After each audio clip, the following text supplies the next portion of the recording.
Вот они, красавцы. Самая главная интрига этого вечера. Спасибо, что пришли.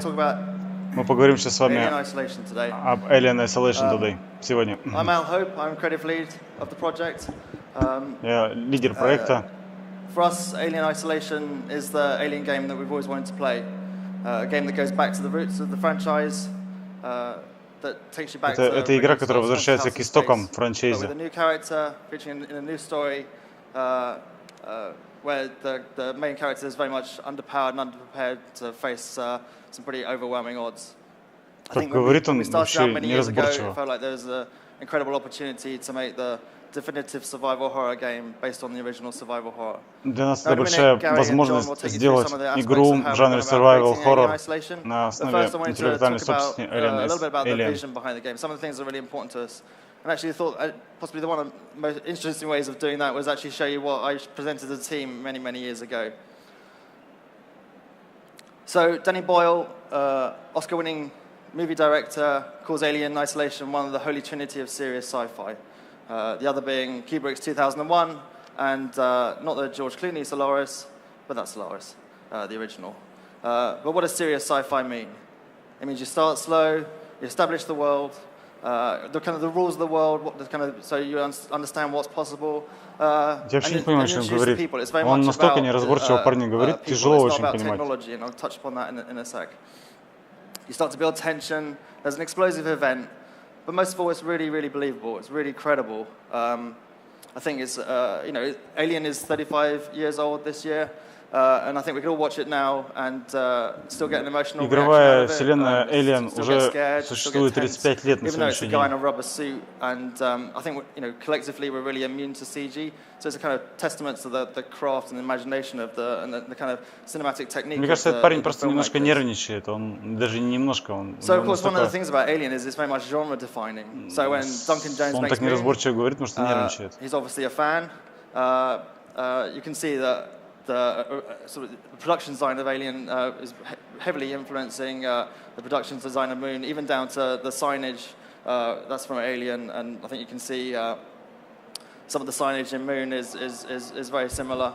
And of course, the exciting thing for the team is that we have the original source. I think games in the franchise have usually looked towards the Jim Cameron Vietnam in space angle, and that's totally cool. There's a really cool experience there.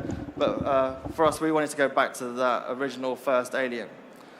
So you can kind of see if Duncan Jones steals from Ridley Scott, you can kind of see Ridley Scott stealing from Stanley Kubrick. He takes this kind of popular culture view of what it'd be like to live in the future. This kind of 50s and 60s view of the future, and kind of makes it a little more grounded and a little more everyday. So it goes from the really super shiny and kind of optimistic, and it kind of filters it through this slightly disillusioned 70s filter where it's gritty and grimy and really, really grounded and really, really credible.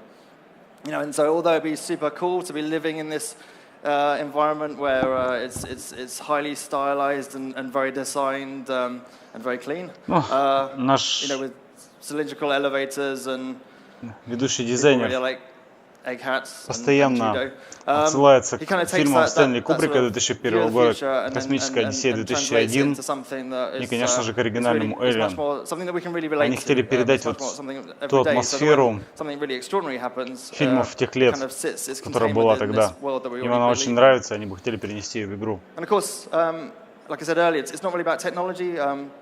The motion tracker, arguably one of the most advanced bits of kit in the film, really just shows you how close you are to death. It actually supports the horror more than the survival. So unlike these guys where the phasers and lasers, and even though these guys are really early adopters of tablet technology, there's no sense in the Nostromo there's a big locker somewhere with a huge gun and that's going to be the answer to your problem. So internally we talked about that being a CRT, not LCD. So we're clunky, chunky, we're push button, it's a bit crappy, it might not work. I think if sort of popular high sci-fi is over here and it's holograms and touchscreens and people in Lycra, then we're kind of at the other end of the spectrum. Они перенесли даже не LCD экраны, а CRT. дисплей в игру, а также голографические изображения. The alien. This isn't any kind of sci-fi bug or insect. This is, we really wanted to re-establish Ridley Scott's Alien as the kind of ultimate killer. Something that was really lethal, believable, and terrifying. What's he doing there? Gary's going to talk to that in a little minute. So this rather clumsy analogy is kind of shows our approach. So this character is famous for being on screen for an entire feature film for about 14 minutes. But the point is, once you've been introduced to him, he kind of lives with you. He doesn't need to be on screen for you to be kind of scared about him, to be thinking about him, about anticipating what he's going to do next. I could have thrown up a picture of a shark, and Jaws is the same. Once you understand what the shark's capable of, it doesn't need to be on screen for you for it to live with you and for you to be fearing it. And lastly, I think within the franchise, there's a real scope for the bloody and the gory, but I think Alien's much more about the kind of thematic horror, really getting inside the player's head and misdirection, and a sort of sense of constant dread, so that when they're entering a space, they start to project their worst fears into the world themselves. All right, so I'm going to hand over to John, who's going to talk to us a little bit about the world of Alien Isolation. Сейчас нам расскажет по поводу мира Alien Isolation. Может, он поразборчивее будет говорить? Our approach that we've taken, this lo-fi sci-fi, which you might have kind of seen us talking about. So first off, lo-fi sci-fi it's a term that sums up the kind of architectural look and feel of the first film, of the Nostromo. We've got, as Al said, very kind of clunky, chunky buttons. Old CRT monitors with really dodgy refresh rates. It's very, very tangible. And so we had this kind of initial problem, which was the film is, it's set over maybe 4 or 5 different sets on a ship. And we had the problem of trying to expand on that to a much bigger place for the player to explore, but still kind of remain authentic to the film, give people something new to look at that still feels old. So we had a couple of, different ways of approaching that, and one of them was to produce our concept art in the same style as the concept artist did for the original film. So here we've got some of Ron Cobb's work, which is very, very architectural, very, felt tip lines and pastel colors, and we brought that through to our own concepts, which the idea would be that if we could understand their process, we could understand, where they would go with some of the things that we had to do, the new spaces we had to create. It's kind of like, what would they do? If we look at some more, we've got some color schemes, these mustards and pale blue tones that you just don't see in sci-fi these days. We're kind of pulling that back out from the 70s into the present. So once we've got these kind of concepts in place for the different parts of the Sebastopol, we create archetypes.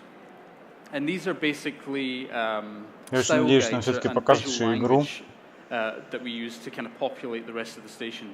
So we took the sets that were in the film, and there was maybe 4 or 5 of them, and we dissected them down to the very nuts and bolts of each area.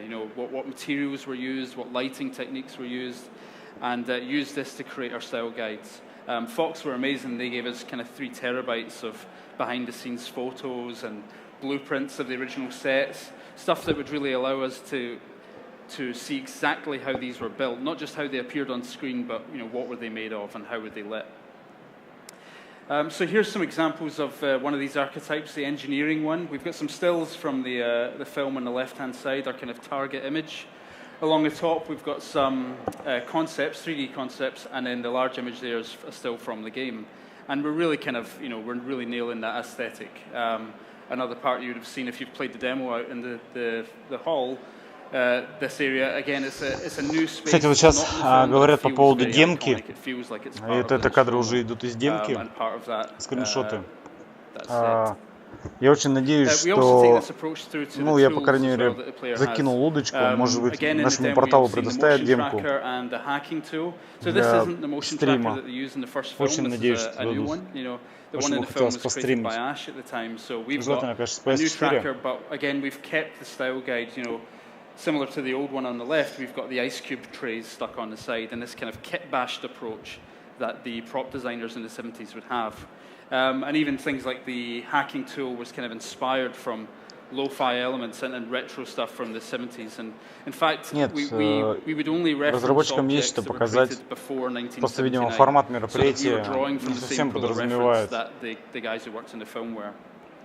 игровой какой-то Another стрим. aspect of the film that we've brought through to the game is the VHS style. There's a couple of points within the film where you see the film filtered through this kind of first stages of home video. And we've taken that and also the kind of software that would drive those systems, that kind of, at that point in time, and used that to create a style for the UI. So when you look at the map screen or the kind of the sparse HUD elements you've got, у нас обязательно будут эффекты VHS камер, and VHS one of the ways пленок. we did that, we spent a lot of time trying to work out how to make things feel old and a bit rubbish, and it's quite difficult. And we ended up taking the approach of actually just recording all of these assets, UI elements, gameplay footage, everything we could, recording it onto old copies of Alien on VHS, and then playing that back through horrible VHS machines and curvy TVs, and filmed the results while in the dark room and pulled apart machinery and Если бы сейчас вышел Dead Space, он бы однозначно потягался в звании игры года. And so this is an example of it there. So this is some video that came straight out of After Effects. This is the Seegson brand logo, untouched. This is what we got out of the computer. And there is some 70s kind of elements, the wobbly titles and the kind of yellowy brown color schemes, but it just feels too clean. It doesn't feel of that time. So next up we have the exact same clip. This is played through VHS with no extra work, and yeah, it looks the part. Блин, мне так нравится, парни, эта стилистика. Я вообще просто кайфую от нее.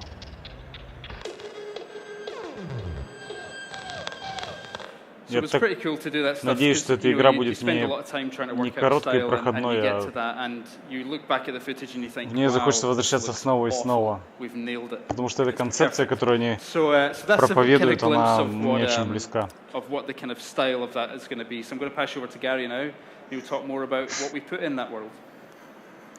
Hello, my name's Gary, and I'm going to talk to you about the star of our show, and that's the alien. Now, when we first set out to create this alien, we knew we wanted to create the feeling of the alien from the first film. So just the one lone alien, the huge creature that's on you, and that constant feeling of fear. So naturally, we went straight to our source material, the first film. So if you ask, anyone from the audience, you say, what's the alien like? They tell you things like, oh, he's very fast, he's agile, he's a killer, he's intelligent and devious, he's a very skilled hunter, stealthy and patient, pure of purpose. This really unpredictable feeling creature, almost omnipresent. And press the wrong button. Sorry. And we looked at the original source material to say, okay, let's find examples of all these things that people have seen. So I'm just going to show you a quick glimpse of what we looked at when we looked at the alien from the first film. Move! Get out of there! Why'd you move? Dad! Move, Dad! Move, Dad! Get out!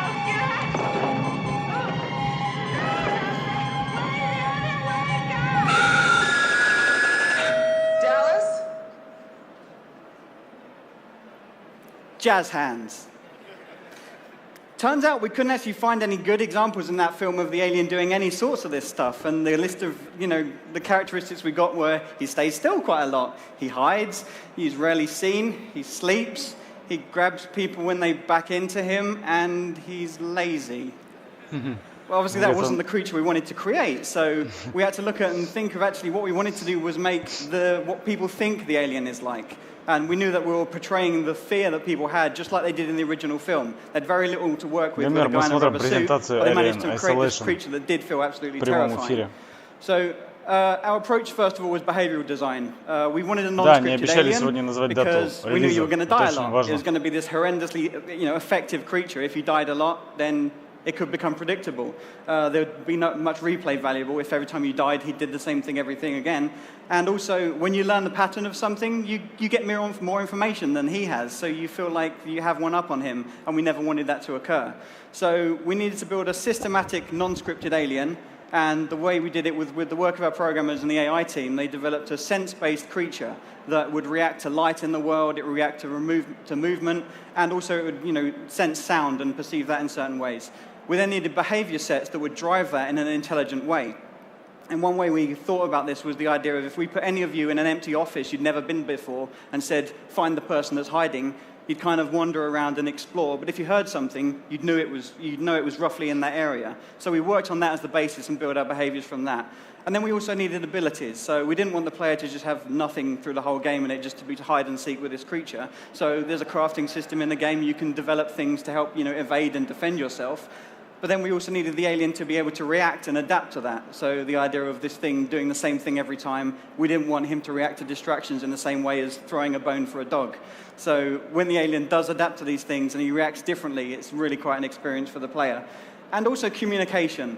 We learned pretty quickly that just having a deadly alien pound you to the ground and kill you wasn't actually that fun.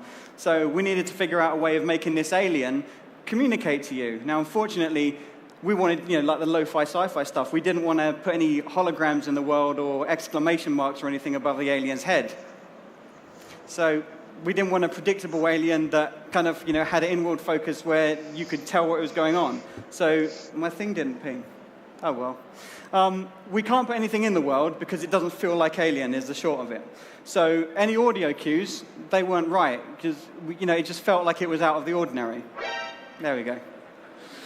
So we needed all the telegraphing to be done by the alien's animation, his movement, and the sounds he makes. So while he's prancing around the world and making big footsteps, he hisses and turns in your direction, you've done something. And that's a big thing because you're learning from the behavior of the creature and you're able to predict almost his behavior and his approach rather than any patterns. Это очень интересно. This also is very, very important for the animation team and the movement of the alien. И не только слушать его шаги, но we could very quickly tell what was out of place because we don't want the alien to slowly search for you, but also want him to feel like he can get straight to you. So first of all, putting the guy in the rubber suit from the film didn't work at all.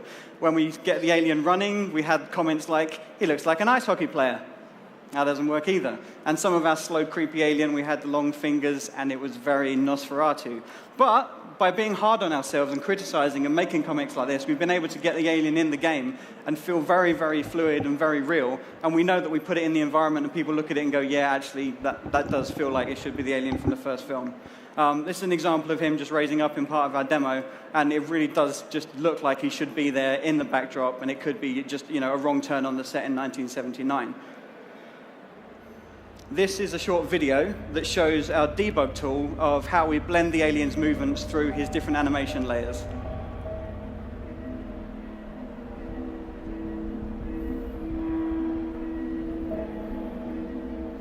So here we can see the alien being manipulated by an animator in a test rig. They are changing things like his head layer, changing how fast he moves, changing his turning circle, and his overall body animation through a series of over 70 animations that's blended through different layers. We've also got a very separate head layer because it's vital for gameplay. When the alien is looking directly at you. And luckily, because of the design of Geiger's creature, when that massive head snaps and looks in your direction, he's seen you.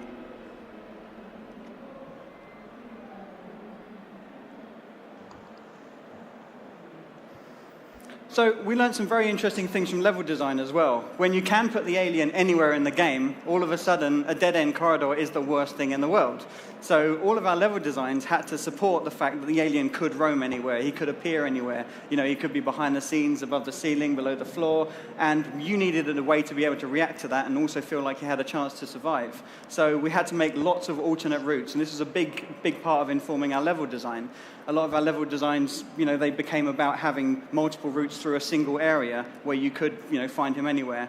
And also preset events. We have a linear story in the game, so we need events to occur in certain locations, but where we can, we randomize them. And also we do the same thing with pickups. I think the people writing for this guide are going to be pretty angry at us, but I think it's worth it for gameplay. And we have vents, underfloor vents, side rooms, routes. So there's a lot of exploration in the game. Here's an example of one of the maps. This is actually the floor of the demo that you can play at the moment. And you can see we have lots of multiple routes through the area. Парням вот повезло, у них там демка игровая в коридоре стоит. So when we put this all together, it means that we have a believable and unpredictable alien. There's longevity in both the encounters and the abilities, because as you learn new things and craft things in the game, the alien adapts to it and changes its behavior. Ну, знаете, у нас, кстати, очень здоровскую вещь говорят разработчики, что чужой из игры будет учиться тому, как вы себя ведете, и адаптироваться под ваше поведение. but not his pattern. Я не знаю, как они это Here's an реализуют. example of how it looks Если in им the это final game. удастся, это будет просто феноменально. Если они реально смогут сделать так, чтобы он адаптировался под ваше поведение. Вон, видите, видно его.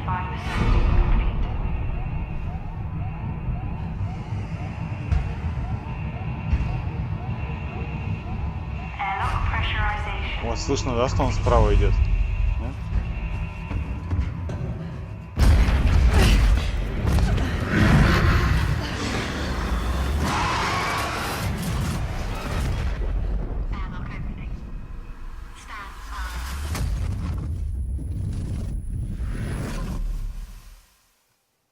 Ошибочка вышла.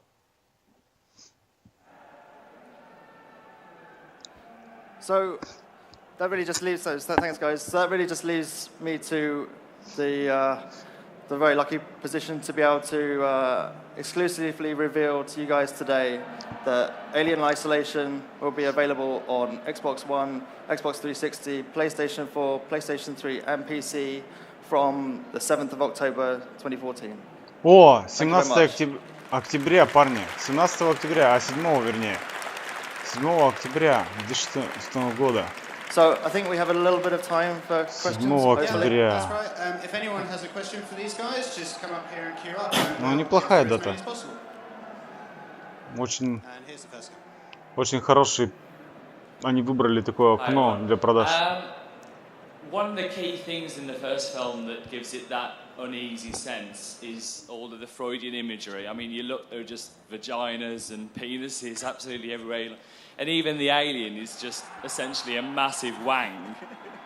I wondered if you'd been able to explore that in this game, considering that games kind of tend to run away from anything to do with sex and that sort of stuff. So is your question, have we explored wangs?